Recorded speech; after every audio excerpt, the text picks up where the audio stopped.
काही नाही, धोक्याची घंटा वाजवण्यासाठी फोन केला आहे. हां, बोला. आता महापालिकेचा कारभार आलाय का हातात? मी इकडेच आहे ना महापालिकेला. हां, बरं. तर हॉस्पिटलला काय हॅरेसमेंट चालू आहे तुमच्या बाजूनी? नाही, कुठल्या हॉस्पिटलला? वेगवेगळ्या हॉस्पिटल्सला वेगवेगळे नियम लावून कलेक्शन चालू आहे असं? नाही, काही नियम नाही. हां, अजून एक असिस्टंट आहे तुमचा, तो कुठंच बसत नाही ह्याच्यामध्ये, म्हणजे एज्युकेशन म्हणा किंवा अनुभव म्हणा, कुठल्याच संज्ञेत बसत नाही, पण त्याला ठोकून पिटून तो तुमच्याजवळ बसवला आहे आणि तो कलेक्शन करतोय तुमच्या नावाने. अरे देवा.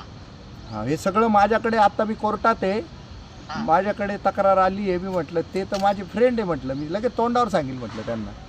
दादा नक्की तुमचा अधिकार आहे. मी तर नेहमी कधी वाटेल मलाच असं वाटतं की दादा कधी माझ्याकडे आलेच नाही अजून हां चहासाठी हां, आलेले. आता आहे का तुम्ही राजीव गांधी भवनला आहे?